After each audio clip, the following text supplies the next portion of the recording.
channel Ngulik Horor.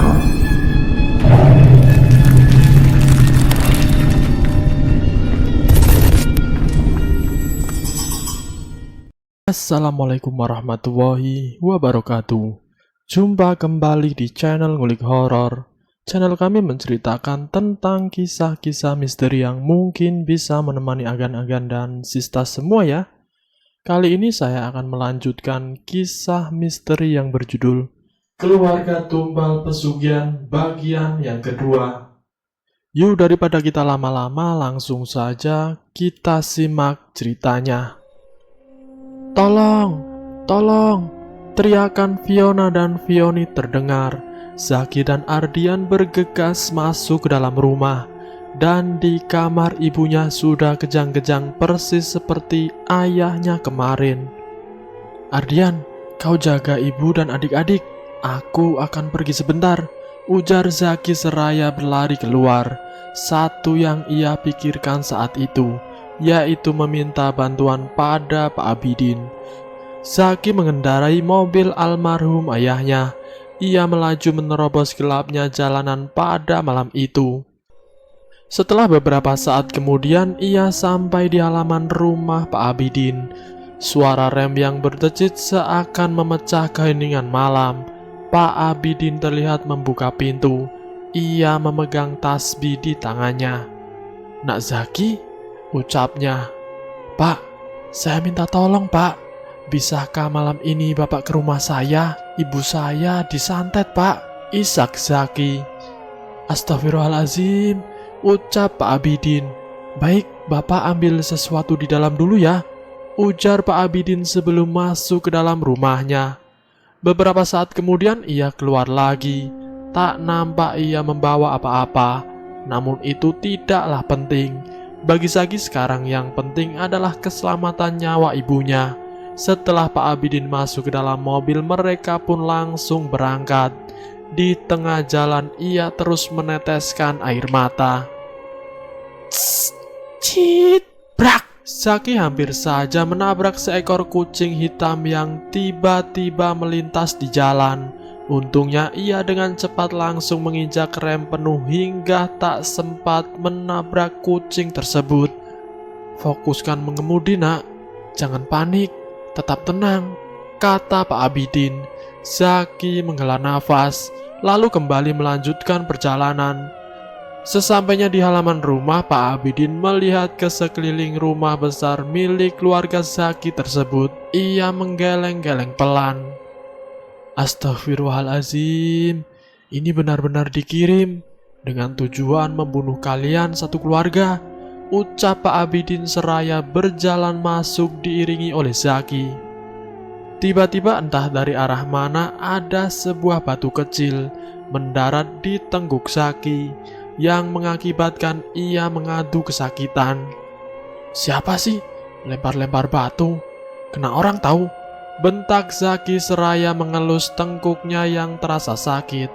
Pak Abidin tersenyum singkat saat mendengar Zaki memaki-maki orang yang melempar batu. Di dalam rumah ternyata ibunya sudah tak sadarkan diri di pangkuan Ardian yang menangis terisak-isak. "Mama!" teriak Zaki. Pak Abidin mendekati Bu Rahman. Ia memeriksa denyut nadi Ibu Rahman. "Ibumu hanya pingsan. Santet ini bisa membunuh ibumu dalam sekejap. Jadi Bapak ingin kalian berdua membantu Bapak untuk memagari ibumu," ujar Pak Abidin seraya mengeluarkan sesuatu dari sakunya. Bagaimana caranya?" tanya Ardian. Pak Abidin membisikkan sesuatu, lalu ia menyerahkan selembar kertas lusuh pada Ardian. "Cari dia, karena cuma dia yang mampu mengembalikan semua santet yang dikirim pada keluargamu ini. Bapak percayakan semua ini padamu, Ardian," ucap Pak Abidin seraya mengelus pundak Ardian. "Saya?" tanya Zaki. "Tugasmu lumayan berat. Sementara adikmu pergi, kita harus mengalihkan perhatian si pengirim santet. Dan kamu sebagai umpannya. Apa kau bersedia, Zaki?" Jawab Pak Abidin sembari bertanya tentang kesiapan Zaki pada tugas yang akan dia serahkan pada anak muda tersebut. Zaki menarik nafas panjang. Ia menatap Ardian. "Saya siap, Pak, walaupun saya harus mati," jawab Zaki mantap. Setelah itu Ardian dan Zaki kakak beradik itu saling berpelukan dan saling menyemangati satu sama lain. "Berhati-hatilah di jalan, Dik. Semoga kau berhasil," ujar Zaki seraya menggenggam tangan adiknya. Ardian tersenyum kecut. "Kau pun juga, Kak. Berhati-hatilah, karena kelihatannya tugasmu paling berat. Semoga kita berhasil." "Amin," balas Ardian seraya memeluk kakaknya.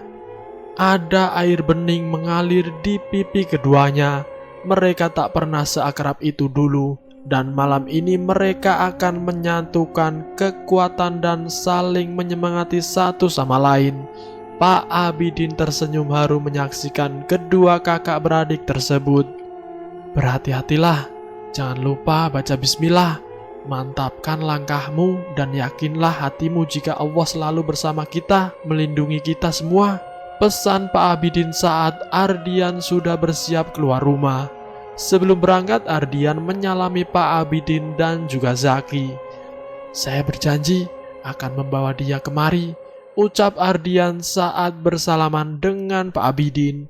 Ardian keluar perlahan-lahan, ia hilang di kegelapan malam, dan suara nyaring knalpot motor terdengar mulai menjauh dari halaman rumah. Zaki menghela nafas panjang. "Sekarang giliranmu," ujar Pak Abidin seraya menyerahkan gulungan kertas pada Zaki. "Baca setelah kau sampai di atas," lanjut Pak Abidin.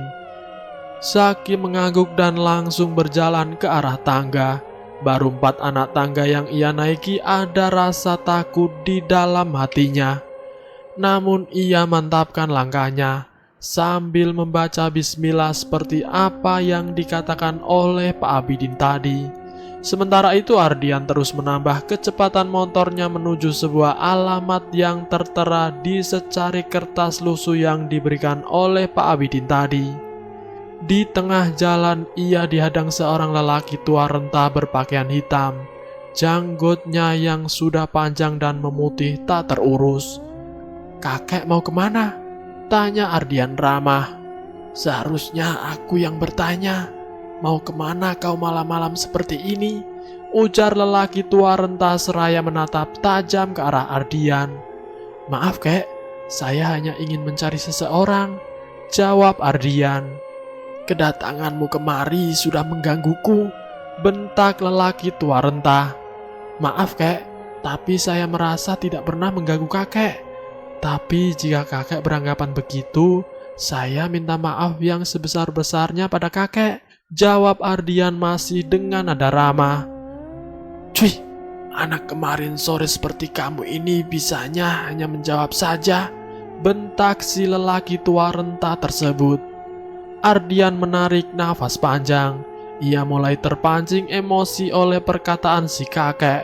Namun ia tetap mencoba ramah, karena walau bagaimanapun juga yang dia hadapi sekarang adalah seorang kakek tua renta. "Maaf kek, jika sudah tidak ada yang mau dibicarakan lagi, saya harus pergi," ujar Ardian seraya kembali menyalakan motornya. Namun tiba-tiba tangan, kaki, bahkan seluruh tubuhnya terasa seperti mati rasa. Ia bahkan tidak bisa menggerakkan jarinya. Si lelaki tua berjalan ke arah Ardian. Ia menggores pipi Ardian dengan sebilah bambu yang sangat tajam, lalu menampung darah yang keluar dari pipi Ardian ke sebuah wadah. Ardian tak bisa melakukan perlawanan karena tubuhnya tidak bisa bergerak. Di saat seperti itu ia teringat pesan Pak Abidin dan juga teringat tentang apa yang diajarkan almarhum kakeknya dulu. "La ilaha illa anta subhanaka inni kuntu minadz zalimin." Ardian membaca tasbih Nabi Yunus sebanyak yang ia bisa, dan perlahan-lahan tangannya sudah mulai bisa digerakkan. Lalu kakinya dan hingga akhirnya seluruh tubuhnya sudah kembali normal. "Brak!" Apa kau yang selama ini ada di balik semua teror di rumahku? Hah? Tanya Ardian dengan nada membentak pada si lelaki tua saat ia sudah berhasil melumpuhkan si lelaki tua. Namun si lelaki tua hanya menyeringai licik. Lalu tiba-tiba tubuh si tua renta menghilang. Ardian terperangah dengan kejadian barusan. Apa aku hanya berhalusinasi? Batinnya tidak. Luka di pipinya memang benar-benar nyata. Ardian memegang kepalanya. Siapa kakek tua itu sebenarnya? Gumamnya kembali ke rumah. Zaki sudah berada di dalam sebuah kamar di loteng rumahnya. Kamar itu sudah sangat tua. Kamar itu dulu sewaktu dia masih kecil selalu dikunci karena merupakan tempat ibunya menyimpan barang-barang keluarganya. Dan baru kali ini dia menginjakan kakinya di sana setelah beberapa tahun lamanya. Kamar itu terasa pengap dan bau, padahal hampir seminggu sekali pembantu mereka membersihkan ruangan tersebut. Setengah jam berada di dalam ruangan itu terasa sangat membosankan bagi Zaki. Zaki menyalakan lilin yang ia bawa, dan sekarang lilin itu sudah hampir setengah dimakan api. Tapi belum juga ada tanda-tanda apapun. Zaki kemudian teringat dengan kertas yang diberikan Pak Abidin. Dengan bantuan cahaya lilin yang remang-remang itu, Zaki mulai membaca isinya. Haji Imron, jadi aku masih punya kakek yang merupakan ayah dari ibuku, gumam Zaki. Tiba-tiba terdengar suara langkah kaki seorang menuju ke arah ruangan tempat di mana Zaki tengah duduk. Beriringan dengan suara langkah kaki itu, bulu-bulu di tubuh Zaki jadi merinding. Namun ia mencoba menghiraukannya. Mungkin itu Pak Abidin, batinnya. Namun setelah beberapa saat langkah kaki itu menghilang, tidak terdengar lagi. Brak! Zaki terlonjak kaget mendengar suara yang tepat berada di atas atap yang hanya berjarak 2 meteran dari kepala Zaki. Zaki menelan ludahnya yang terasa keluh. Ia yakin kali ini pasti ulah dari orang-orang yang ingin mencelakai mereka sekeluarga. Zaki mulai berkeringat dingin, membayangkan apa yang akan terjadi pada dia selanjutnya. Beberapa saat hening, tak terjadi apa-apa. Brak! Zaki terlempar ke dinding. Bahunya terasa sangat nyeri. Tiba-tiba dadanya sesak dan sakit. Lalu dari hidungnya mengalir sesuatu. Hampir beberapa saat seperti itu hingga akhirnya Zaki kembali bisa bernafas. Rasa sesak di dadanya pun sudah hilang. Zaki, turunlah, tugasmu sudah selesai, panggil Pak Abidin. Zaki menghela nafas lega. Lalu ia segera bergegas turun. Dan sesampainya di bawah ia tak menemukan siapa-siapa. Dan ternyata Pak Abidin berada di kamar ibunya ditemani oleh Viana, Vioni dan juga Mang Asma yang baru datang. Zaki mengerutkan keningnya. Kenapa kau turun? Apa kau sudah tidak betah di atas? Atau kau sudah menemukan sesuatu? Petunjuk? Tanya Pak Abidin. Zaki semakin bingung dengan pertanyaan Pak Abidin. Bukankah Bapak sendiri yang memanggil saya untuk turun? Bapak bilang tugas saya sudah selesai. Jawab Zaki agak bingung. Pak Abidin berpandangan beberapa saat dengan Mang Asman. Maaf nak, tapi Pak Guru ini beliau belum keluar kamar sama sekali, sahut Mang Asman. Hah? Lalu tadi, apa aku harus naik lagi? Ujar Zaki dengan perasaan tak karuan. Tidak ada yang mengharuskanmu, tapi jika kau mau, maka lakukanlah, ucap Pak Abidin. Zaki kembali menghela nafas panjang. Sebenarnya ia berat jika harus kembali ke atas, tapi apalah daya karena sepertinya makna dari ucapan Pak Abidin memang mengharuskannya untuk naik lagi. Kali ini Zaki tidak ingin hanya berdiam diri. Ia mulai membuka-buka peti yang ada di ruangan itu. Ada lemari tua juga di sana. Ia melihat-lihat isi lemari dan peti-peti tersebut. Hingga di sebuah laci lemari ia menemukan sebuah foto keluarga. Ia yakin gadis cantik yang ada di foto itu adalah ibunya sewaktu masih muda. Ini pasti kakekku, ayah dari ibuku, Haji Imron, gumam Zaki. Suara pintu lemari yang terbuka dan tertutup dengan sendirinya membuat Zaki merinding. Ia benar-benar sudah sangat tidak nyaman berada di sana. Siapa kau? Sentak Zaki saat melihat seseorang wanita cantik yang sedang berdiri di sudut kamar. Cahaya remang-remang yang dihasilkan oleh lilin yang masih tinggal sedikit lagi itu membantu Zaki untuk melihat sosok cantik tersebut. Zaki, apa kau lupa? Kau pernah dimarahi habis-habisan oleh ibumu dulu. Lalu kenapa sekarang kau harus mengorbankan dirimu untuknya? Dia lebih menyayangi adik-adikmu. Kau hanyalah seekor tikus kecil jika dibandingkan dengan adik-adikmu. Kau tidak istimewa, kau lemah, pecundang, ujar wanita cantik itu seraya mendekati Zaki. Diam kau, bentak Zaki marah. Lepaskan semua amarahmu Zaki. Bentaklah, bentaklah, agar kau tak lagi menjadi seorang pecundang. Diam, teriak Zaki. Hahaha. Suara tawa aneh si wanita memenuhi ruangan tersebut. Mau apa kau di sini? Dari mana kau masuk? Hah? Bentak Zaki. Si wanita cantik mendekati Zaki. Ia lalu membisikkan sesuatu di telinga Zaki dan tiba-tiba Zaki ambruk. Ia tak sadarkan diri. Lalu si wanita cantik itu berjalan ke arah paling gelap di ruangan tersebut dan menghilang. Zaki, Ki, bangun, panggil Mang Asman yang disuruh Pak Abidin untuk naik untuk memeriksa keadaannya. Dan saat Mang Asman naik ke atas di sebuah ruangan, ia melihat Zaki sudah tak sadarkan diri dengan darah di mana-mana. Lantas Mang Asman pun berusaha membangunkan Zaki. Perlahan Zaki membuka matanya. Ada rasa perih di bagian tenggorokan yang membuatnya sedikit terbatuk. Kau sebaiknya turun Ki, hidung dan mulutmu berdarah, ucap Mang Asman menyarankan. Zaki pun mengangguk. Ia memang sudah muak dengan segala kejadian di tempat itu.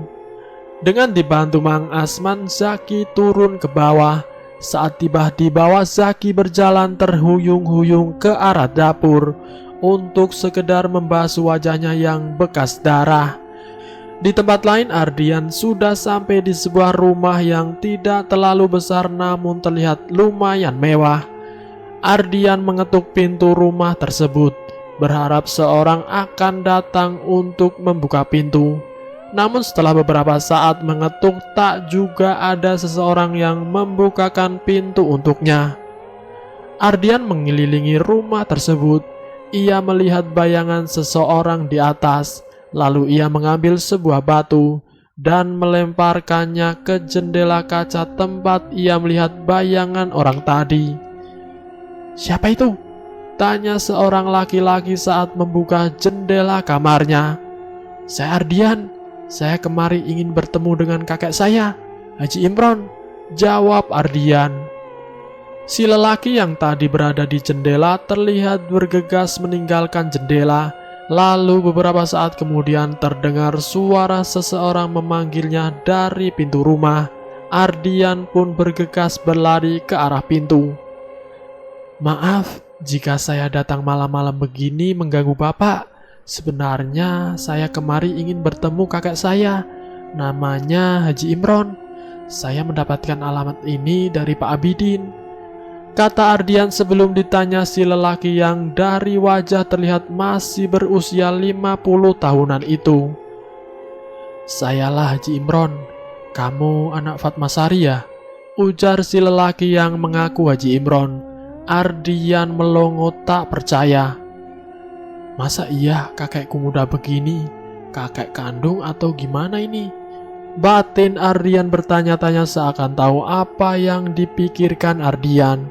Si lelaki itu tertawa kecil, lalu merangkul bahu Ardian. Aku ini tidaklah muda, usiaku sudah hampir 1 abad. Hanya saja beruntungnya aku karena wajahku ini terlihat lebih muda dari usiaku, ucap Haji Imron. Aku baru tahu kalau ternyata aku masih punya 1 kakek lagi yang masih hidup, ucap Ardian. Haji Imron tersenyum, namun ada setetes air mengalir dari sudut matanya. Ceritanya sudah sangat lama, saat ibumu masih gadis dulu. Ada seorang pria datang bersama keluarganya untuk melamar ibumu. Tapi ternyata orang tua dari ayahmu itu adalah musuh kakek sewaktu kakek masih muda dulu. Kami pernah memperebutkan seorang gadis, hingga mengakibatkan kami terlibat dalam sebuah perkelahian fisik. Ini adalah luka tebasan dari kakekmu, ayah dari ayahmu dulu. Setelah teringat kejadian dulu, kakek pun menolak lamaran mereka. Tapi ternyata itu membuat ibumu nekat. Malam itu ia kabur dari rumah dengan meninggalkan selembar kertas berisi tulisan-tulisan dari ibumu. Sejak saat itu kakek sangat kecewa dengan ibumu. Ia rela meninggalkan kakek dan nenekmu hingga membuat nenekmu sakit-sakitan dan meninggal. Dan sejak saat itu pula lah kakek tidak pernah lagi mau tahu tentang kabar ibumu.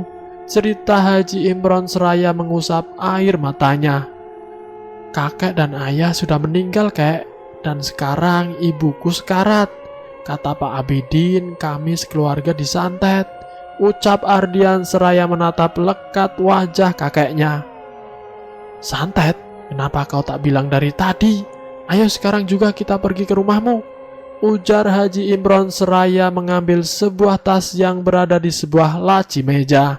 Ardian dan kakeknya pun langsung berangkat menggunakan motor Ardian.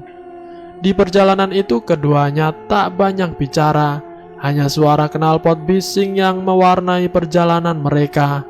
Lampu motornya membelah kegelapan malam. Di rumah Zaki yang sedang duduk di dapur tiba-tiba mendengar suara teriakan dari kamar ibunya. Ia pun bergegas berlari memaksakan dirinya. Mama, teriak Fiona dan Vioni di depan pintu kamar. Astaga, Mama, ujar Zaki seraya memasuk ke dalam kamar. Ia melihat Mang Asman dan Pak Abidin yang sedang berusaha menyelamatkan ibunya yang sebagian tubuhnya sudah mulai membiru. Mulut Pak Abidin berkomat kamit membaca sesuatu. Allahu Akbar, Allahu Akbar, ujar Pak Abidin seraya menekan bagian dada Bu Rahman. Seiring tekanan tangan Pak Abidin di dadanya, Bu Rahman memuntahkan cairan berwarna merah yang mengeluarkan bau busuk menyengat. Dan biru yang tadi di separuh tubuh Bu Rahman mulai berangsur-angsur hilang. Namun sebagai gantinya Pak Abidin terduduk lemas. Dari pori-pori tubuhnya mulai mengeluarkan darah segar. Begitu juga hidung, mulut, dan telinganya. Pak Abidin, isak Zaki. Dari arah jalan terdengar suara knalpot memasuki halaman rumahnya. Ardian dan Haji Imron turun dari motor dan langsung menuju ke arah pintu masuk. Pintu terbuka. Astagfirullahaladzim, ucap Haji Imron. Dalam penglihatan Haji Imron, ia melihat begitu banyak makhluk dengan berbagai macam wujud mengerikan. Ardian, taburi ini di sekitar rumahmu, biar yang di luar tidak bisa masuk dan yang di dalam tidak bisa keluar. Kita akan membasmi mereka satu persatu, ujar Haji Imron kakeknya seraya memberikan sebuah bungkusan yang lumayan berat. Apa ini, kek? Tanya Ardian. Itu garam yang sudah lama kakek ritualkan. Biasanya digunakan untuk mengurung makhluk-makhluk jahat sebelum kakek memusnahkannya. Sudah, cepat, lakukan saja. Jangan banyak tanya, nanti kita terlambat, ujar kakeknya. Ardian bergegas untuk melaksanakan tugasnya, sementara kakeknya menuju ke arah suara tangisan Zaki. Sesampainya di depan pintu kamar, Haji Imron melihat kedua anak kembar, Fiona dan Vioni, sedang duduk meringkuk di dekat pintu. "Jo, masuk ke dalam kamar kalian ya, jangan duduk di sini," ucap Haji Imron seraya tersenyum sambil mengelus rambut kedua anak perempuan kembar itu. "Kakek siapa?" tanya Vioni. "Kakek ini adalah kakek kalian, ayah dari ibu kalian," jawab Haji Imron. Fiona dan Vioni saling berpandangan sesaat. Lalu mereka berdua segera beranjak dari duduknya dan pergi meninggalkan Haji Imron.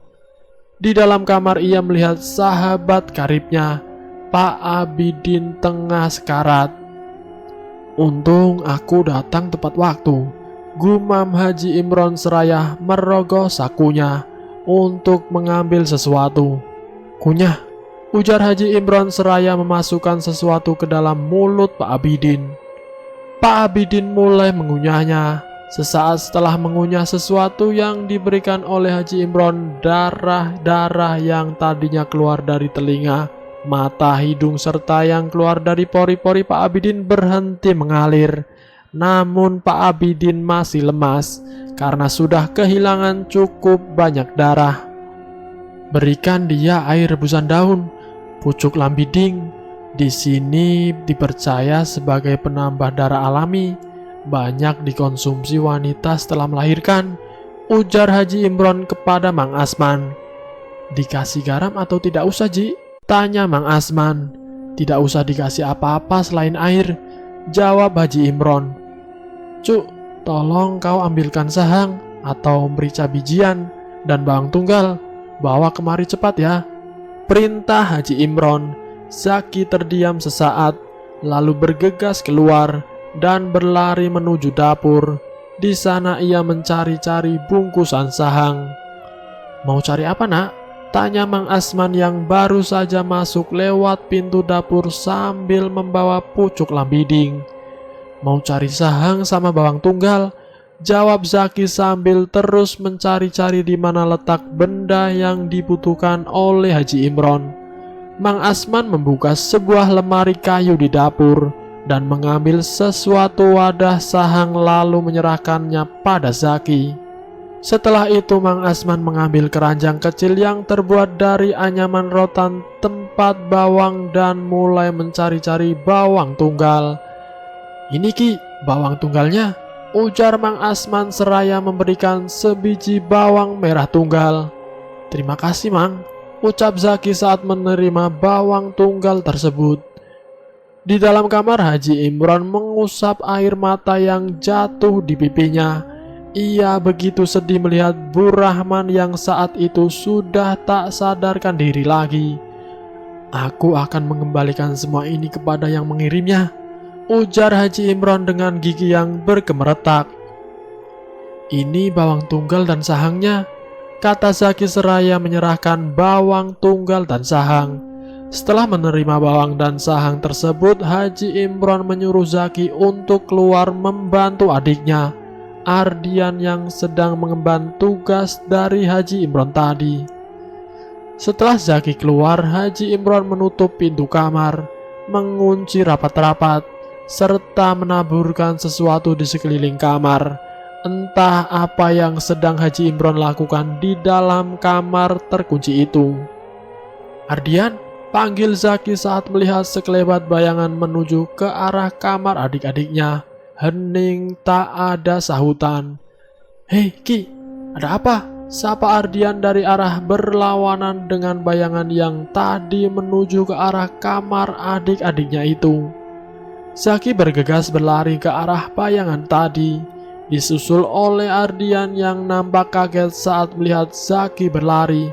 Dan ternyata benar saja, di bawah jendela adik-adiknya ada seorang sedang jongkok, seperti sedang mengubur sesuatu.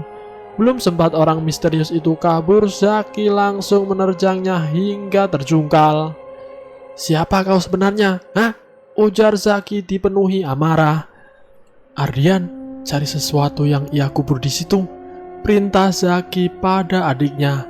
Ardian bergegas menuruti perintah Zaki. dan sekitar 15-20 cm di dalam tanah ia menemukan sebuah bungkusan kain kafan. Lalu Ardian segera menunjukkan penemuannya itu pada Zaki. Zaki semakin emosi setelah melihat bungkusan yang ditunjukkan Ardian. Bungkusan itu sama persis dengan yang ia temukan dulu di halaman rumah. Sebelum adanya korban jiwa di keluarganya, Zaki menghajar orang misterius itu dengan penuh emosi. Sementara Ardian berdiri mematung melihat Zaki, nafasnya ikut tersengal karena menahan rasa amarahnya. Ardian mendekat. Ia mencoba melepaskan penutup wajah si orang misterius yang sudah terkapar tak berdaya karena dihajar oleh Zaki. Betapa terperanjatnya kedua kakak beradik itu saat melihat wajah siapa yang terpampang di hadapan mereka saat penutup wajah itu terbuka. "Zaman," ujar Zaki. "Bawa dia masuk, Ki. Biar kakek yang akan mengurusnya. Manusia iblis seperti ini lebih baik mati saja," ujar Ardian seraya menyeret orang misterius tersebut. Zaki membenarkan apa yang dikatakan adiknya. Mereka berdua pun membawa masuk Zaman ke dalam rumah. Dari arah seberang jalan terdengar suara deru mobil yang menjauh. Sesampainya di depan kamar ibunya ternyata pintu masih terkunci, yang berarti kakeknya belum selesai mengobati ibu mereka. "Ardian, kita ikat saja dia. Kamu ambil tali, biar aku yang menjaga dia di sini," suruh Zaki pada adiknya yang baru saja ingin duduk. Tanpa berkata sepatah kata pun Ardian menurut saja. Ia berjalan ke arah gudang yang berada di halaman belakang rumah. "Apakah ini perbuatan ayah dan ibumu? Hah?" tanya Zaki pada Zaman yang merupakan anak dari Pak Puji dan Bu Puji. "Jawab bangsat," bentak Zaki. Iya," jawab Zaman terbata-bata. "Siapa?" "Idenya dari ayahku, tapi karena sekarang dia di penjara, jadi ibuku yang melanjutkan rencananya," jawab Zaman. "Bangsat, kalian benar-benar keluarga iblis. Apa kurangnya kebaikan ayah dan ibuku kepada kalian? Hah? Sampai kalian tega menyantet mereka," bentak Zaki dengan air mata yang mulai menetes di pipinya. "Kemarin aku melihat 3 orang, 2 di mobil dan 1 orang yang bertugas mengubur benda-benda setan ini di rumah kami. Siapa mereka?" lanjut Zaki. "Fajri, ibuku dan pamanku, adik dari ayahku," jawab Zaman menunduk. "Lalu sekarang di mana Fajri?" tanya Zaki masih dengan nada membentak. Dia di rumah sakit. Kaki dan tangannya patah karena tertabrak. Jadi aku yang menggantikan dia," jawab Zaman saat Zaki hendak menghajar Zaman yang merupakan sepupunya itu. Tiba-tiba ia mendengar teriakan Mang Asman dari arah dapur. Saat Zaki hendak melangkah pergi, ia kembali berbalik menatap Zaman. "Jika kau berani kabur, maka aku tak akan segan-segan membunuhmu," ancam Zaki. Zaman menundukkan kepala. "Dengar tidak?" "Iya," jawab Zaman terbata-bata. Lalu Zaki meninggalkannya berlari menuju dapur. Sesampainya di sana, Zaki terperanjat kaget saat melihat keadaan Ardian yang sudah terkapar bersimbah darah. "Ada apa ini, Mang?" tanya Zaki. "Saya tidak tahu, Nak Zaki, tapi tadi saya menemukan Nak Ardian sudah seperti ini di depan pintu dapur," jawab Mang Asman. Zaki mendekati adiknya. Dari mulut Ardian keluar darah segar. "Ardian, Ardian," panggil Zaki pada adiknya agar Ardian tetap sadar. "Aku sudah tidak kuat lagi," ucap Ardian terbata-bata. Tubuhnya begitu lemah. Baju di bagian perutnya sobek. Dan saat Zaki membukanya, ternyata ada beberapa tusukan benda tajam di perut adiknya itu. Dengan dibantu Mang Asman, Zaki membawa Ardian menuju kamar ibunya. "Tolong, buka pintunya. Adik saya sekarat," ujar Zaki seraya menendang pintu dengan kakinya. Namun pintu tak kunjung dibuka. Zaki meletakkan tubuh Ardian yang sudah lemah tersebut ke lantai. Lalu ia segera berusaha membuka paksa pintu kamar ibunya. Namun belum sempat ia membukanya, ternyata pintu sudah terbuka dengan sendirinya. Bu Rahman sudah siuman. Ia duduk bersandar di atas ranjang. Wajahnya masih nampak pucat sekali. "Mama," ucap Zaki, sementara Haji Imron mendekati tubuh Ardian yang terbaring sekarat di lantai. Ia mengelus-ngelus kepala Ardian, lalu meniup-niupnya. Seketika tubuh Ardian terlambung, seakan-akan ada sesuatu yang akan keluar dari tubuhnya. Haji Imron menekan dada Ardian dengan diiringi mulutnya yang berkomat-kamit. Ardian terbatuk. Darah muncrat dari mulutnya, darah yang sangat kental dan mulai menghitam. "Tolong ambilkan segelas air," kata Haji Imron pada Mang Asman. Mang Asman pun langsung berlari ke dapur. Singkatnya ia kembali lagi ke depan kamar dengan membawa segelas air putih. Haji Imron menerima air itu dan memasukkan sesuatu ke dalamnya. Lalu ia membacakan bismillah dan langsung meminumkan air tersebut pada Ardian. Sesaat setelah meminum air itu, Ardian berangsur-angsur pulih. Meski luka tusukan di perutnya masih terasa sangat sakit. "Cucuku, cepat antarkan adikmu ke dalam kamar dan biarkan mereka beristirahat," ujar Haji Imron pada Zaki. Zaki pun segera mengangkat tubuh Ardian. Dengan dibantu Mang Asman membawanya ke dalam kamar Ardian yang berjarak beberapa meter dari kamar ibunya. "Kau istirahat ya, jangan kemana-mana," ucap Zaki pada Ardian. Ardian tersenyum. Ia mengucapkan terima kasih pada Zaki. Zaki pun ikut tersenyum.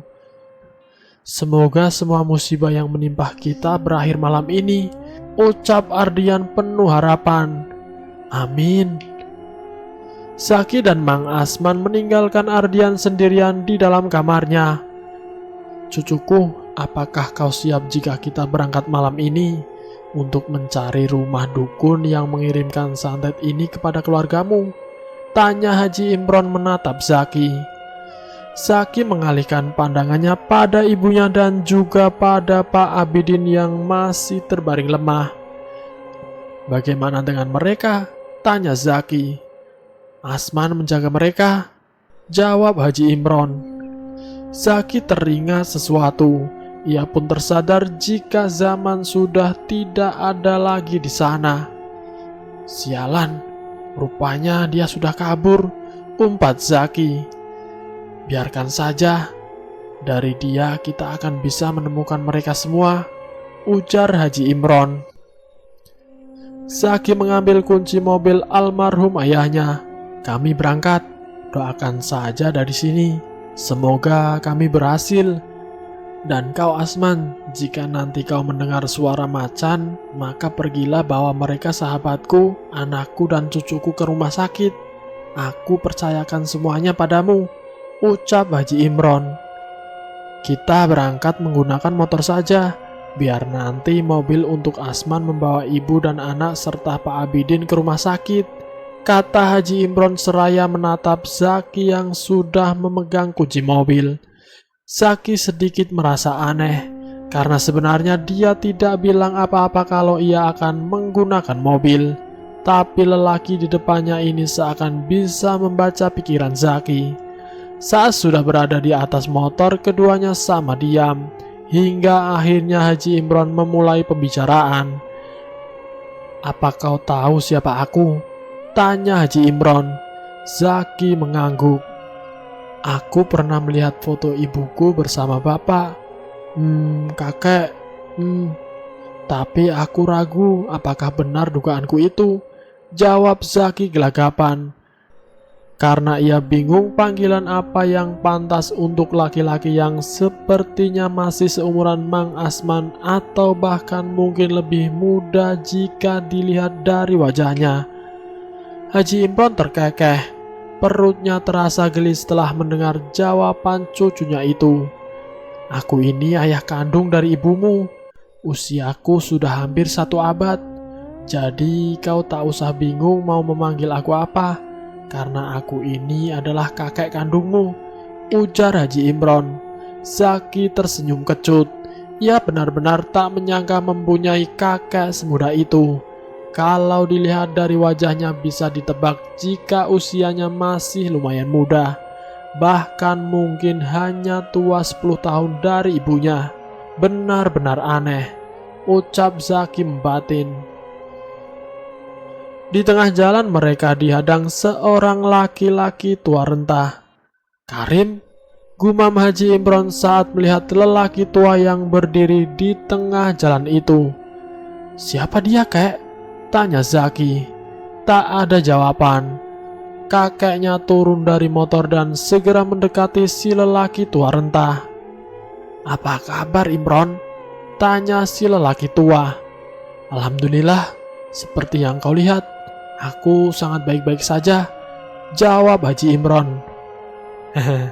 Bagaimana kau bisa mengatakan kau baik-baik saja, sedangkan menantu dan besanmu sudah di dalam tanah, dan anak serta cucumu akan segera menyusul, ujar si lelaki tua dengan nada sinis. Tidak satu pun kekuatan yang ada di dunia ini bisa melebihi kekuatan Allah. Dan aku berserah diri serta keluargaku, anak cucuku kepadanya, ucap Haji Imron. Jika Tuhanmu sayang padamu, mengapa ia membiarkanku menumbalkan anak dalam kandungan istrimu dulu Imron? Ujar si lelaki tua renta.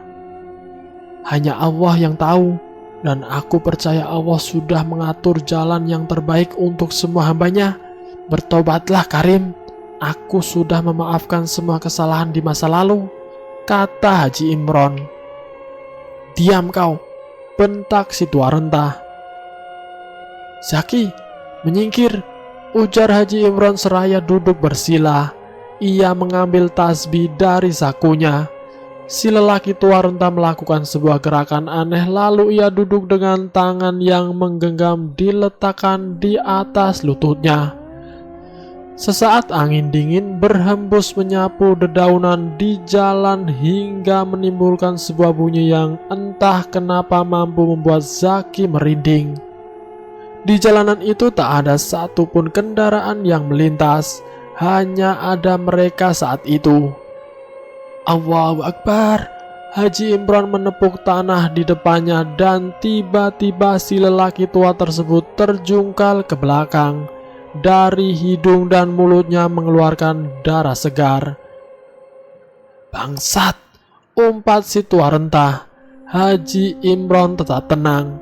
Si lelaki tua renta kembali duduk. Namun tiba-tiba kali ini bukan Haji Imron yang diserang melainkan Zaki. Zaki menggelepar di tanah. Dengan mata yang sudah memutih dari mulutnya keluar darah bercampur nanah. Haji Imron yang melihat cucunya menjadi korban serangan dari si dukun tua renta itu pun langsung mengambil sesuatu dari dalam kopiahnya. Haji Imron bangun dari duduknya dan berjalan ke arah Zaki. Haji Imron membisikkan sesuatu di telinga Zaki lalu meletakkan benda kecil yang ia genggam ke jidat Zaki. Matanya terpejam. Mulutnya berkomat-kamit, keringat dingin mulai bercucuran. Brak! Zaki berguling, rasanya teramat nyeri. Sakit, bahkan tulang-tulangnya terasa seperti diremukan.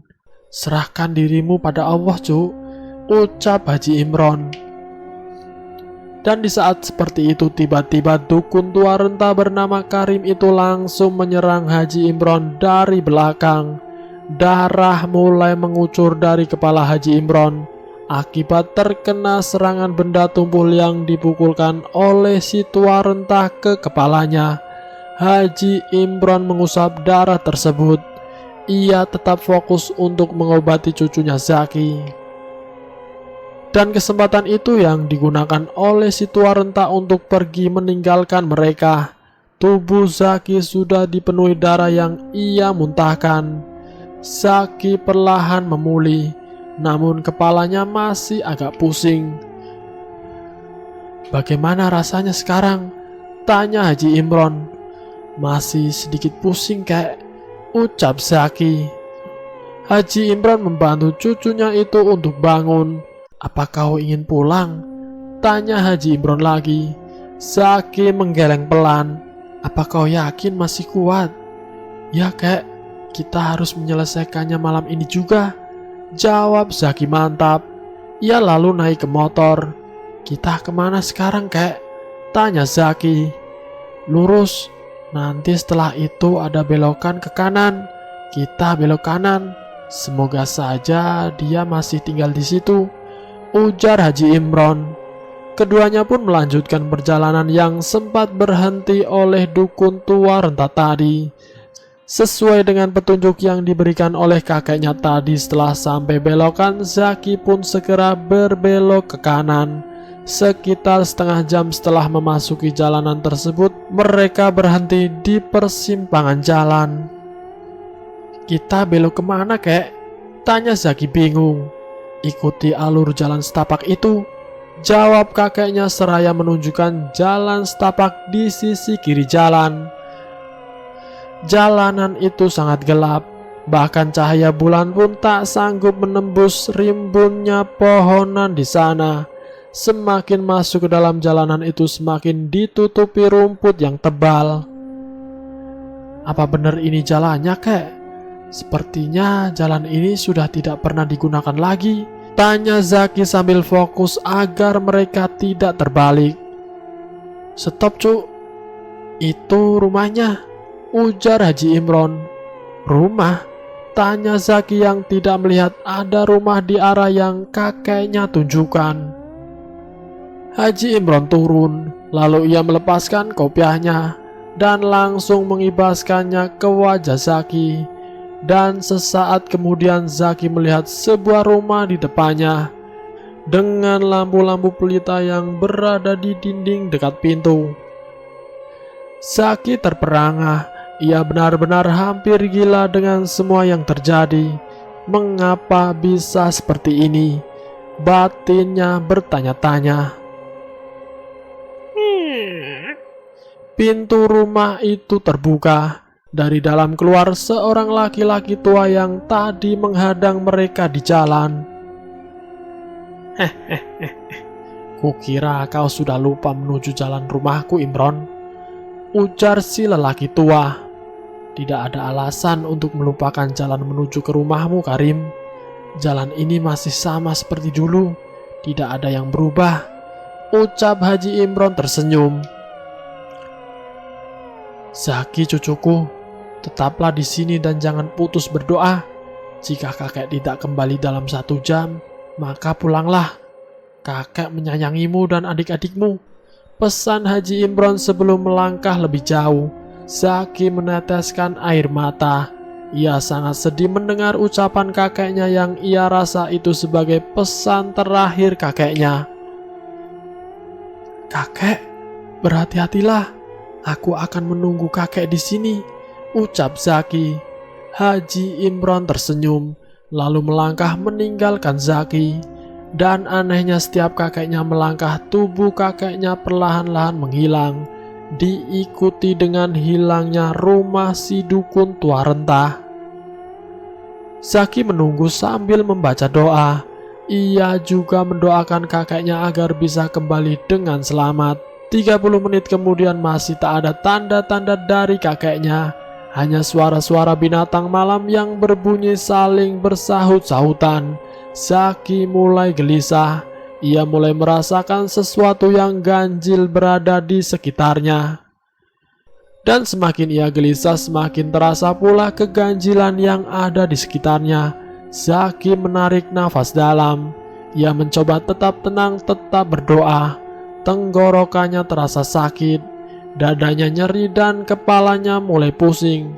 Tenang, tenang, aku bisa menghadapi ini semua, ucap Zaki tak mau kalah dengan rasa sakit yang tiba-tiba menyerangnya. Zaki terus berusaha sadar dan berdoa. Angin kencang bertiup menggerakkan pepohonan. Kaki Zaki mulai gemetar. Ia hampir tak bisa lagi menahan beban tubuhnya. Zaki, awas! Teriak Haji Imron yang segera berlari ke arah Zaki. Karena cucunya itu hampir saja tertimpa pohon yang patah akibat kencangnya angin. Tiba-tiba semuanya menjadi gelap. Sesaat kemudian Zaki tersadar di pangkuan kakeknya.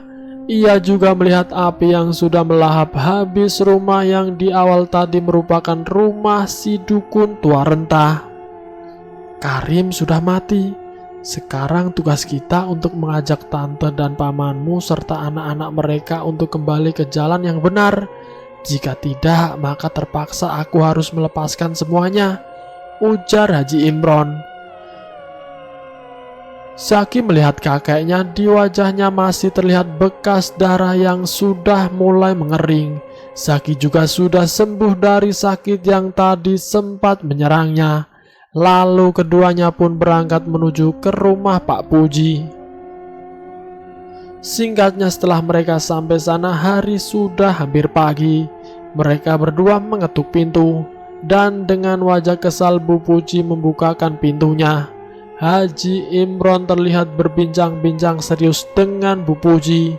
Namun akhirnya Haji Imron dan juga Zaki diusir dari rumah tersebut. "Bagaimana, kek?" tanya Zaki. Sebagai jawaban, kakeknya menggeleng, lalu mengajak Zaki untuk pulang. Dalam perjalanan keduanya tak berbicara apa-apa, hanya sesekali terdengar helaan nafas Haji Imron. "Kau duluan saja ke rumah sakit, biar kakek di sini dulu. Kakek ingin membereskan semuanya," ujar Haji Imron seraya menyuruh Zaki untuk meninggalkannya di halaman rumah. Zaki mengangguk, lalu dengan cepat melesat pergi ke rumah sakit menemui ibu dan adik-adiknya juga Pak Abidin, guru kesayangannya yang ternyata juga merupakan sahabat dari kakeknya. Semuanya terungkap di malam itu. Saat sang fajar mulai menyingsing, Zaki baru sampai di halaman rumah sakit.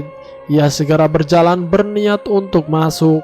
Namun ia melihat Mang Asman duduk di bangku, dan ia memutuskan untuk menghampiri Mang Asman.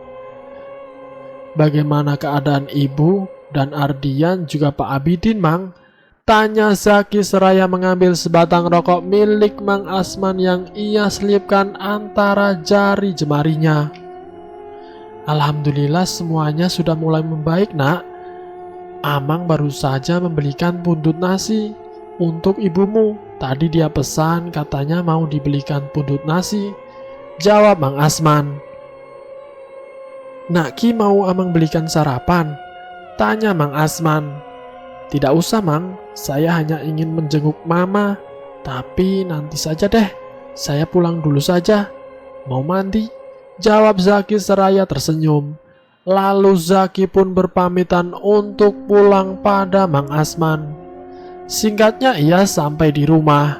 Ia melihat kakeknya sedang menanam sesuatu di sudut-sudut luar rumah. "Apa itu, kek?" tanya Zaki. "Ini syarat, bukan jimat ya, agar tak ada lagi orang jahat yang bisa mengirimkan santet, guna-guna ataupun parangnya kepada keluargamu lagi," jawab Haji Imron. Zaki mengangguk. Ia tersenyum, lalu berjalan masuk ke dalam rumah. Ia mandi dan berganti pakaian, lalu ke dapur untuk membuat 2 gelas kopi dan mengambil kue kering. Di ruang depan ia melihat kakeknya sedang duduk sambil menatap langit-langit rumah. "Kek, ini minum dulu kopinya," ujar Zaki membuyarkan lamunan kakeknya. "Apa adik-adik kembarmu ada di rumah sakit, cu?" tanya Haji Imron. "Iya, kek. Mereka menemani Mama, jawab Zaki seraya mencelupkan kue kering ke dalam gelas kopinya. Hari itu Bu Rahman dan Ardian baru pulang dari rumah sakit dijemput oleh Zaki. Sesampai di rumah ternyata di sana sudah ada Haji Imron bersama Fiona dan Fioni juga neneknya Zaki, nenek yang suaminya baru meninggal. Bu Rahman langsung bersujud kepada ayahnya itu. Di sana terlihat keharuan di wajah Haji Imron. "Bah, maafkan saya, Bah. Dulu pergi tanpa pamit dan tak pernah berkirim kabar pada Abah dan Uma," isak Bu Rahman.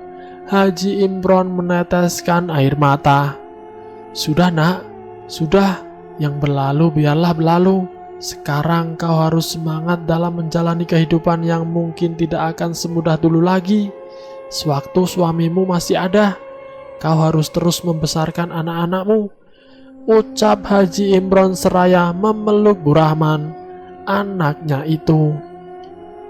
"Zaki, Ardian, Fiona, Fioni, kemari cu. Zaki, kau kan yang paling tua, jadi kau harus menjaga adik-adikmu ya. Kau juga Ardian, jangan mengecewakan kakak dan ibumu ya. Fiona dan Fioni juga ya," ucap Haji Imron sambil mengelus kepala cucunya bergantian.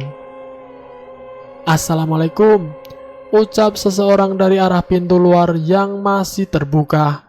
Dan ternyata itu adalah Pak Abidin yang datang ditemani oleh seorang gadis cantik berambut ikal panjang. Zaki terpana melihat gadis yang datang bersama Pak Abidin itu. "Boleh aku masuk?" tanya Pak Abidin sambil tersenyum. "Silahkan," jawab mereka serempak. Wajah Pak Abidin nampak ceria. "Perkenalkan, ini anak dari keponakanku. Namanya Dahlia. Sengaja kubawa kemari untuk kukenalkan pada murid teladanku ini," ujar Pak Abidin menunjuk ke arah Zaki. Zaki tertunduk mendengar ucapan Pak Abidin yang ia rasa sangat berlebihan. Mereka pun mengobrol-ngobrol santai. Neneknya Zaki pun sudah bisa tertawa kembali setelah beberapa lama selalu murung karena kakeknya Zaki meninggal. Hingga sampai ke satu pembicaraan, Haji Imron menanyakan sesuatu pada Pak Abidin. "Begini Din, bagaimana kalau kita jodohkan cucumu itu dengan cucuku?" tanya Haji Imron. "Wah, cucumu yang mana Im?" ujar Pak Abidin balik bertanya. Karena memang di rumah itu ada dua orang pemuda yang sama tampan dan juga merupakan cucu dari Haji Imron. Tentunya untuk si sulung, kalau yang kedua duluan nanti jadinya palangkahan. Kasian yang kakak, nanti nggak bakal nikah-nikah, jawab Haji Imron tertawa kecil. Zaki merasakan rasa senang di dalam hatinya. Namun ia juga merasa was-was kalau usul kakeknya itu tidak disetujui Pak Abidin dan cucunya. "Kalau aku sih iya saja Im, tapi tidak tahu orangnya mau atau tidak," ujar Pak Abidin seraya menatap Dahlia yang tertunduk malu. "Bagaimana cucuku? Apa kau menyukai gadis ini?" tanya Haji Imron pada Zaki. "Tak ada alasan kalau Zaki tidak menyukainya," celoteh Ardian sambil senyum-senyum. Zaki mengangguk. "Nah kan, lalu bagaimana denganmu cu?" tanya Haji Imron pada Dahlia. Dahlia mengangguk dengan wajah yang memerah karena malu. Hehehe. Tawa bahagia Haji Imron dan Pak Abidin memenuhi ruangan, membuat orang-orang yang berada di ruangan itu juga ikut tertawa. Hari itu Zaki dan Ardian melewati rumah Pak Puji, dan ternyata di depan rumah itu terpasang bendera berwarna kuning. Mendadak bahwa ada seseorang yang meninggal di dalam rumah tersebut. Zaki dan Ardian saling berpandangan, lalu mereka pun melanjutkan perjalanan. Dan 3 hari setelahnya mereka mendengar kabar bahwa Pak Puji meninggal di dalam penjara dengan tubuh yang separuh membiru. Dan selesai. Itulah kisah misteri yang berjudul Keluarga Tumbal Persaingan. Semoga video kali ini bisa menjadi pembelajaran buat kita semua. Ambil sisi positifnya dan buang jauh-jauh sisi negatifnya. Semoga kita semua selalu dalam lindungannya. Terima kasih sudah mampir di channel kami. Jika kalian tertarik dengan video kami, silahkan tekan tombol like, share, dan komen. Tekan subscribe untuk mengikuti video kami selanjutnya. Wassalamualaikum warahmatullahi wabarakatuh.